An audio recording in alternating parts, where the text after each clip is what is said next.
Hey, j'espère que vous allez bien. Aujourd'hui on se retrouve pour la première vidéo de 2025 et donc j'en profite pour vous souhaiter une excellente année. Je vous souhaite tout le meilleur, voilà, en espérant que tous vos projets se réalisent, que tout le monde autour de vous se porte bien et vous aussi par la même occasion. Mais du coup on se retrouve pour une nouvelle année, nouvelle vidéo, plein de nouvelles choses je l'espère à venir. Et moi aujourd'hui je veux vous parler quand même de mes meilleures lectures de 2024, bien évidemment parce qu'on en a fait des découvertes cette année-là. Voilà, beaucoup de livres lus, mon bilan s'étend à 96 livres lus, ce qui est vraiment pas mal du tout, et donc j'en ai sélectionné 10 parmi ces 96 où vraiment c'est les 10 meilleures lectures, ceux où vraiment c'est des incontournables, il faut les lire absolument. Vous allez voir que ce sont des livres que vous avez déjà vus sur ma chaîne bien évidemment, étant donné que si ce sont des favoris, vous les avez vus sur mes bilans lecture et j'en passe, donc pour certains ce ne sera pas une grande surprise, mais n'empêche que parmi tous mes favoris, j'en avais beaucoup plus que 10, j'ai dû resélectionner, donc vraiment là c'est la crème de la crème, là on est vraiment au high level. Le premier livre c'est You with a View, donc de Jessica Joyce. Ça c'est un livre qui a eu une vidéo dédiée à son histoire, donc je vais pas m'étendre trop sur le sujet. Si jamais la vidéo vous intéresse je vous la mettrai dans le petit i, mais vraiment c'est une histoire qui m'a bouleversée. On y parle de deuil, de reconstruction, de prise en confiance en soi, donc vraiment très bonne lecture. J'ai adoré les protagonistes, que ce soit les principaux ou les secondaires.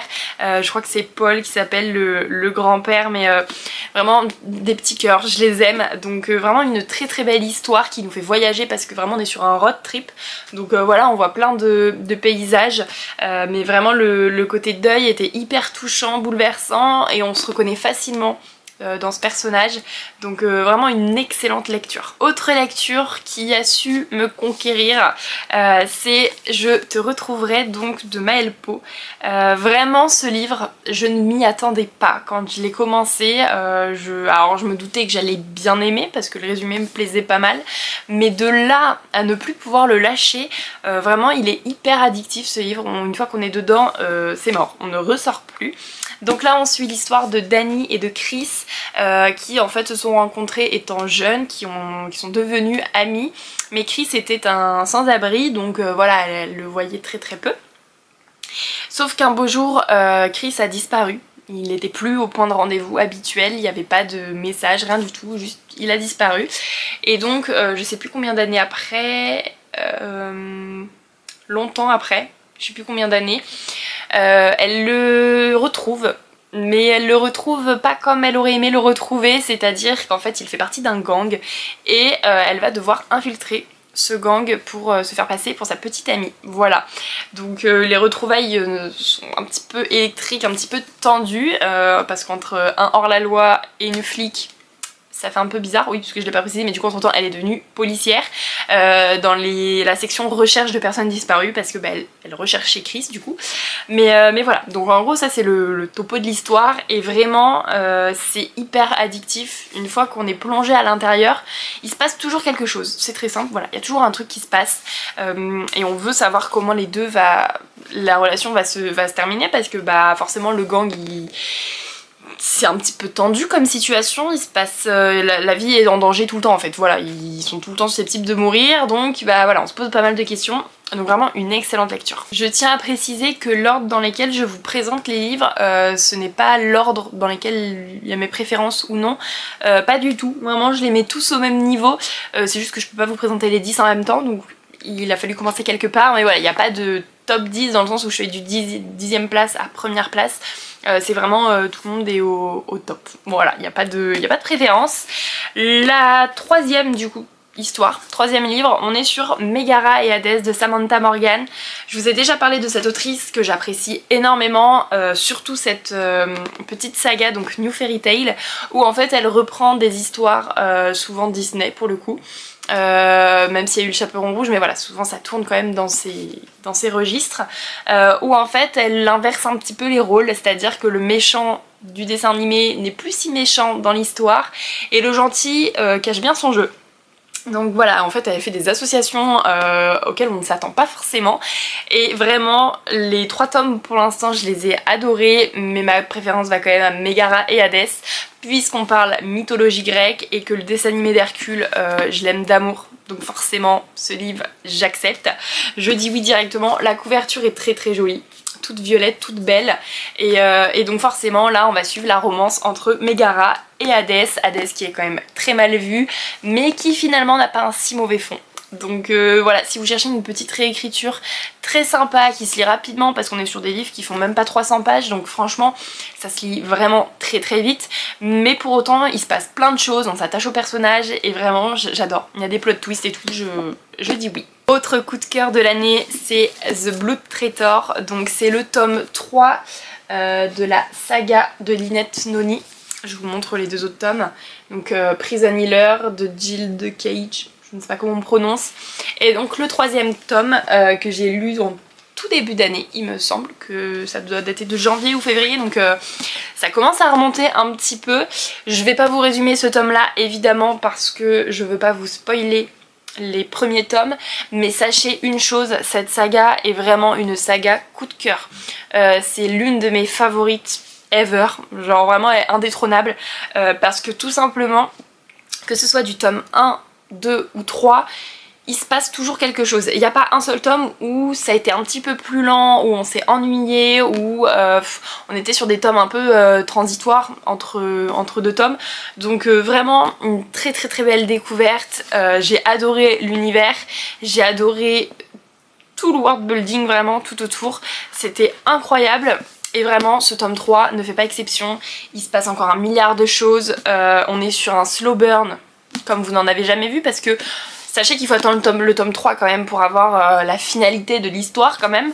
Donc vraiment je vous recommande à fond cette saga. Si vous aimez bien tout ce qui est autour de la magie, on est sur... comment je pourrais vous le décrire? Ouais, on a de la magie, on a des sortes de potions un petit peu là. On est dans une prison à la base, dans le tome 1.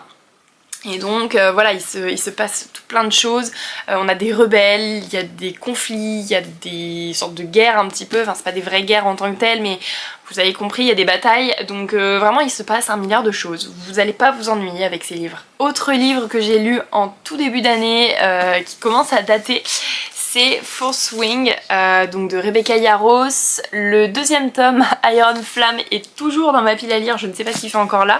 Il faut que je lise absolument, donc ça ne saurait tarder. Mais vraiment le 1er tome, ça a été un coup de cœur. J'ai adoré l'univers. J'avais un peu peur au départ de pas réussir à me mettre dedans, à tout comprendre, etc. Et au final, ça s'est fait tout seul. C'était incroyable. Déjà la beauté du livre, voilà, ça en dit long. Et donc là pour le coup on y parle de dragons, de grande école, il y a des guerres pour le coup, là il y a des gros conflits. J'ai pas le résumé exact, je sais même plus s'il est indiqué quelque part. Oui c'est ça, je me souviens même plus de ces violettes et qui... J'ai plus le prénom. Plus le prénom en tête, bon c'est pas grave. Je crois que c'est un prénom difficile à prononcer, on s'en fiche. Mais Violette, en gros, elle voulait aller dans le cadran, je sais plus si on parle de cadran, mais dans le cadran des scribes. Donc voilà, un cadran assez calme, dans une bibliothèque où tout se passe très très bien. Mais sa mère, c'est la générale des dragons. Et elle se retrouve dans ce cadran-là, du coup, là où il faut beaucoup d'activités physiques, il faut réussir à sauver sa peau parce que tout le monde veut ta mort, littéralement. Et donc elle se retrouve là-bas alors que elle est pas du tout censée être là-bas, sachant que c'est une jeune fille qui a les os très fragiles, voilà, donc elle est assez frêle en fait. Et donc elle n'était pas du tout prédestinée à aller là-bas, voilà. Donc vraiment une très très belle histoire, j'ai adoré, j'ai très hâte de découvrir le tome 2. J'ai vu de bons avis passer dessus parce que j'avoue que j'avais un petit peu peur du coup de me replonger dans l'univers et d'être déçue. Ça c'est le problème des tomes 2. Mais pour le coup j'ai vu de bons avis, donc je me dis que ça devrait faire l'affaire. Il faut juste que je me remémore la fin du tome 1 parce que ça va faire 1 an que je l'ai lu.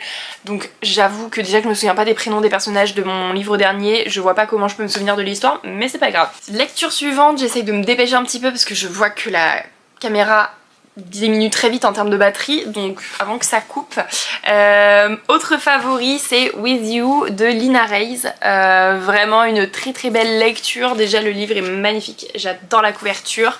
Et là pour le coup c'est l'histoire de Lana et Tyler, si je ne dis pas de bêtises, c'est bien ça, qui vont en fait avoir des correspondances par lettres, donc entre Chéri et Flamme. Et voilà, entre les deux il y a beaucoup de tension, ils s'apprécient pas vraiment, mais en étant correspondants par lettres et qui en fait ils ne connaissent pas en fait l'identité de l'autre, donc c'est anonyme, ça se passe très très bien. Ils ont des conversations hyper construites avec des textes vraiment très très beaux, donc assez poétiques finalement. J'ai adoré ce côté là. Et donc on a toute l'histoire sur le campus à côté, enfin voilà. Et j'ai adoré ce livre. C'est un pavé, hein, c'est une belle brique, mais j'ai très très hâte d'avoir le tome 2 parce que la fin, ça va pas du tout. J'ai besoin de connaître la suite de cette histoire. Donc Lina, par pitié, sors-nous le tome 2 vite, j'en peux plus d'attendre parce que vraiment c'était un coup de cœur absolu. Ensuite je vais vous parler de Fleurs aux pétales d'or, donc de Flora Peony. Bien évidemment qu'il fallait qu'il y ait ces livres dans mon top 10 parce que franchement quelle autrice incroyable. Et ça c'est son dernier livre paru, donc on est sur une réécriture sombre de Réponse, donc attention, pas mal de trigger warning à l'intérieur.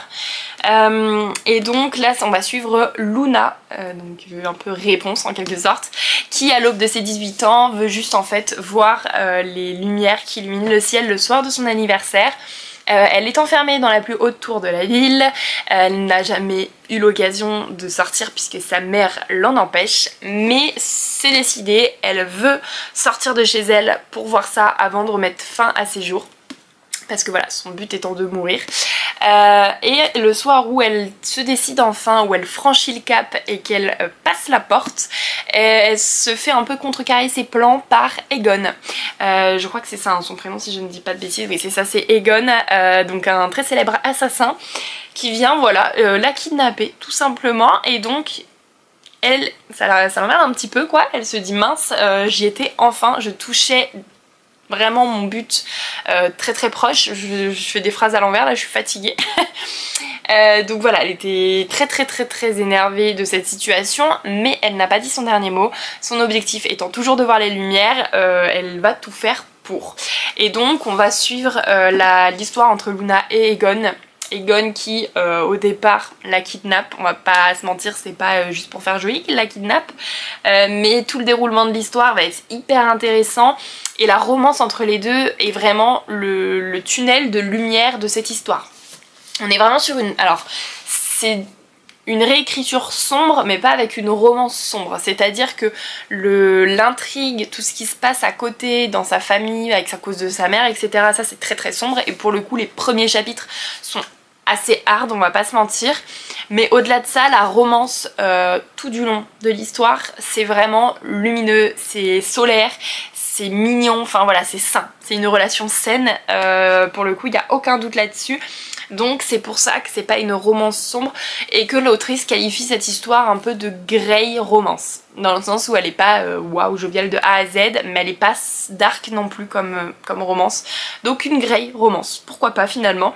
Donc vraiment une histoire mais incroyable. Si vous aimez Réponse en tant que dessin animé, sachez que vous ne serez pas déçus de cette histoire. Tous les éléments importants du dessin animé sont dedans.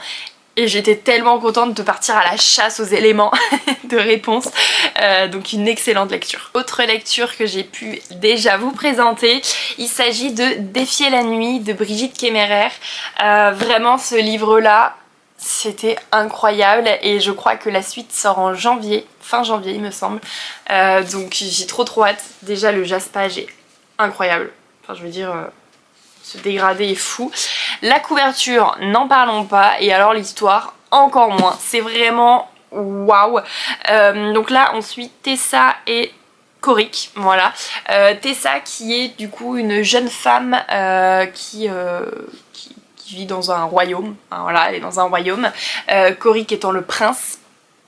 Et en fait dans ce royaume il y a une mystérieuse fièvre qui se répand et qui tue beaucoup de population.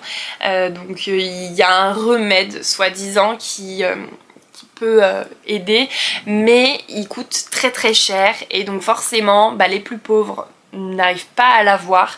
C'est un peu compliqué, donc il y a beaucoup de morts.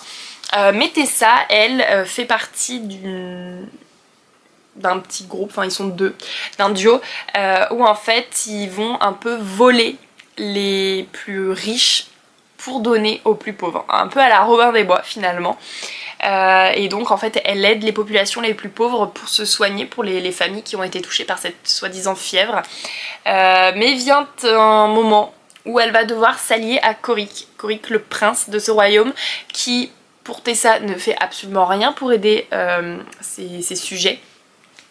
Et donc forcément on a une rebelle et un prince qui doivent coopérer et ça se passe pas forcément très bien, sachant qu'il se passe plein d'autres choses à côté et vraiment les plot twists là-dedans, même s'il y en a certains que j'ai vu venir, c'était juste incroyable. Mais vraiment l'univers est fou, on ne s'ennuie pas, il se passe toujours quelque chose. En fait moi c'est important ça dans un livre qu'il se passe toujours quelque chose, parce que sinon si j'ai la moindre sensation d'ennui, on peut être sûr que soit je décroche, soit bon ça serait une bonne lecture mais sans plus. Mais alors à partir du moment où je m'ennuie pas une seconde, on peut être sûr que c'est un coup de cœur en fait, parce que vraiment ça veut dire qu'il m'a happé, que je suis dans l'histoire, que j'ai pas envie de quitter. Les pages elles se tournent mais toutes seules, c'était vraiment très satisfaisant à lire. Donc j'ai très hâte de lire le tome 2, j'espère que ça va être à la hauteur de mes attentes, sachant que j'ai déjà lu du coup une saga de cette autrice qui est... c'est quoi le premier tome ? Un sort si noir et éternel, donc réécriture de La Belle et la Bête. Le premier tome je l'ai adoré, c'était vraiment un coup de cœur, vraiment très belle lecture, mais j'ai été un petit peu déçue des deux autres tomes après, surtout le deuxième où je m'ennuyais pas mal, donc forcément je pense que j'avais beaucoup d'attentes, donc je vais faire attention avec le tome 2 de celui-ci, mais vraiment cette histoire est hyper originale, donc je vous la recommande. Avant-dernier livre à vous présenter, il s'agit d'un livre écrit à 4 mains et il s'agit donc de celui-ci, À une vague de toi, de Flora Peoni et Charlie Rune. C'est un livre que vraiment j'ai adoré et pourtant au départ j'ai eu un peu de mal. Je m'explique, les personnages j'ai plus les noms en tête et là pour le coup comme je l'ai pas en physique je pourrais pas retrouver, mais la protagoniste a un comportement qui était assez déplaisant on va dire. Voilà, elle était très fermée, elle n'est pas du tout proche des gens, voilà, elle n'est pas hyper agréable à vivre on va dire. Donc en fait je comprenais pas trop, je me disais ok bon pourquoi pas, j'avais un peu de mal et au final on apprend un petit peu à découvrir son passé, ce qui s'est passé etc.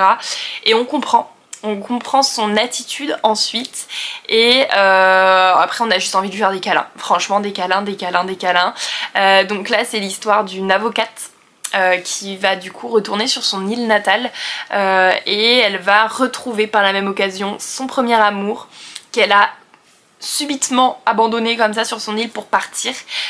Donc lui de son côté il comprenait pas trop ce qui s'est passé et il sait pas en fait pourquoi elle est partie des années auparavant, juste il a été abandonné par son amour de toujours.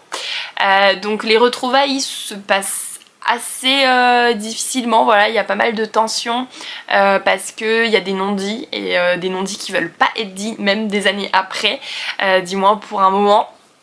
Donc voilà, il y a des grosses tensions, elle est là en plus pour une affaire, pour défendre des femmes, voilà, et ça va ressasser pas mal de choses de son passé, ça va ressasser des souvenirs, donc forcément c'est difficile pour elle aussi d'être sur son île, repenser à tout ce qui s'est passé dans sa vie, défendre des personnes avec des situations similaires, etc. Revoir son premier amour qui du coup veut plus trop d'elle dans un sens parce que voilà il comprend pas ce qui s'est passé. Donc voilà, c'était une histoire qui est très touchante. J'ai adoré ce 4 mains qui a fonctionné mais à la perfection, j'ai adoré, donc je peux que vous le recommander. Et enfin, le dernier coup de cœur de l'année 2024 et pas des moindres, il s'agit donc des Coquillages ne s'ouvrent qu'en été de Clara Hérault. C'est le deuxième livre que je lis de cette autrice et franchement ça sera pas les derniers parce que j'adore sa plume qui est très poétique et très touchante. Là pour le coup on parle de l'histoire de Lena et de Phoebe, donc deux sœurs qui s'entendaient à merveille plus jeunes, mais les choses ont fait que elles se sont vachement éloignées, elles ne communiquent plus. Elles ne parlent plus de ce qui les tourmente, etc. Donc en fait, chacune essaye de grandir et de créer son avenir en fait dans ce monde qui est, soyons très honnêtes, très difficile. Voilà, parce qu'il se passe un milliard de choses, mais quand on peut en parler à personne, c'est dur.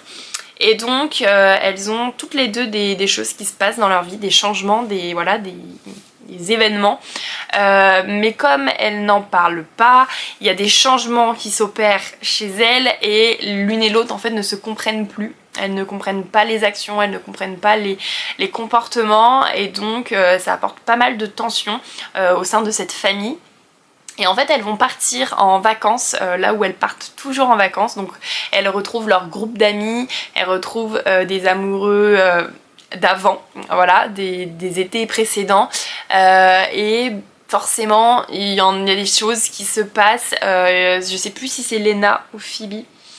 J'essaie de réfléchir, je crois que c'est Lena qui est très renfermée sur elle-même, qui veut plus sortir, qui veut plus voir ses amis. Phoebe elle ne comprend pas, Phoebe elle a envie de bouger, elle essaye de faire bouger sa sœur mais ça ne marche pas. On aborde plein de sujets dans ce livre qui sont mais hyper importants parce que ça touche énormément de monde, que ce soit le burn-out scolaire ou burn-out tout court parce que finalement on peut s'y identifier quand même, que ce soit la dépression, que ce soit la découverte de soi, enfin voilà, et ça aborde vraiment plein de choses mais de façon très poignante. Vraiment c'est un livre, vous pouvez pleurer devant, voilà.